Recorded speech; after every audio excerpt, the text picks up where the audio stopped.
هیمنی فوتبال.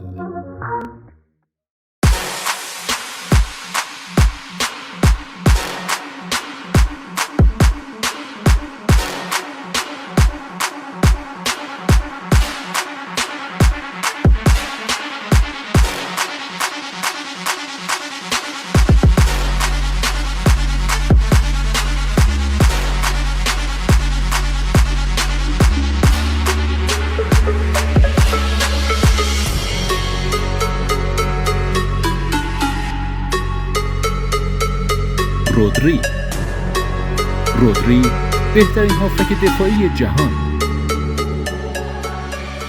رودریگو هرناندز کاسکانته متولد 22 ژوئن 1996 معروف به رودری یا رودریگو یک فوتبالیست حرفه‌ای اسپانیاییه که به عنوان هافبک دفاعی برای باشگاه منچستر سیتی و تیم ملی اسپانیا بازی میکنه. رودری رو به خاطر پاس‌ها، تکل‌ها، قدرت، شوت‌های از راه دور و میزان دوندگیش به عنوان یکی از بهترین هافبک‌های دفاعی جهان میشناسن.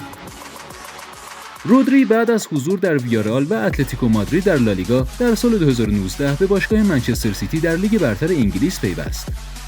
او به تیم کمک کرد تا 3 قهرمانی متوالی لیگ رو در فصل‌های 2020-2021، 2021-2022 و 2022-2023 کسب کنه. از کمپینی که باعث شد باشگاه مدعی سگانه تاریخی قاره‌ای بشه. این سگانه شامل اولین قهرمانی در لیگ قهرمانان اروپا بود که رودری تنها گل فینال رو به ثمر رسوند و به عنوان بهترین بازیکن فصل مسابقات انتخاب شد.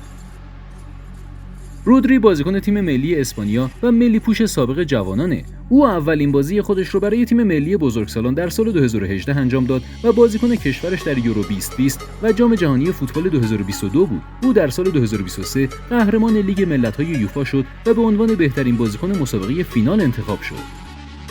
در 3 ژوئیه 2019 منچستر سیتی شرایط بند فسخ 62.6 میلیون پوندی رودری رو برآورده کرد و او تونست تا باقی مانده قراردادش با اتلتیکو رو بخره و باشگاه رو ترک کنه. رودری اولین بازی خودش رو در سال 2019 در اف ای کامیونیتی شیلد در 4 اوت در ورزشگاه ومبلی انجام داد و 90 دقیقه کامل بازی کرد. در 13 فوریه 2021 رودری اولین گل سیتی رو از روی یک پنالتی در برد خانگی 3-0 مقابل تاتنهام هاتسپر به ثمر رسوند. در طول رقابت‌های داخلی 2021-2022 رودری بالاترین میزان پاس‌های کامل رو در بین تمام هافبک‌های لیگ برتر داشت. با 91.8% پاس‌های موفق در 90 دقیقه و ثابت کرده بود که برای قهرمانی سیتی ضروریه.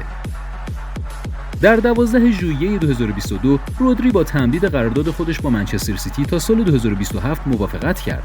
در 11 آوریل 2023 او اولین گل خودش رو در لیگ قهرمانان در پیروزی 3-0 مقابل بایر مونیخ در بازی اول مرحله 1/4 نهایی در ورزشگاه اتحاد به ثمر رسوند. در 10 ژوئن او تنها گل رو در فینال لیگ قهرمانان اروپا در برابر اینتر میلان به ثمر رسوند و پیروزی منچستر سیتی رو برای اولین جام اروپایی خودش تضمین کرد و سگانه قاره رو تکمیل کرد. رودری به عنوان مرد مسابقه و به عنوان بازیکن فصل مسابقات انتخاب شد. رودری در فهرست 24 نفره لوئیس انریکه برای یوفا یورو 2020 و جام جهانی فوتبال 2022 قرار گرفت.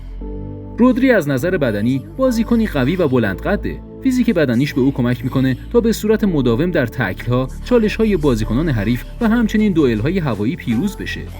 او 73% موفقیت در تکل روی بازیکنان حریف داره و طبق گفته اسکواوکا 100% از دوئل‌های هوایی خودش رو در فصل 2022-2023 برنده شده. او میانگین دقت پاس 91 تا 92% رو داره.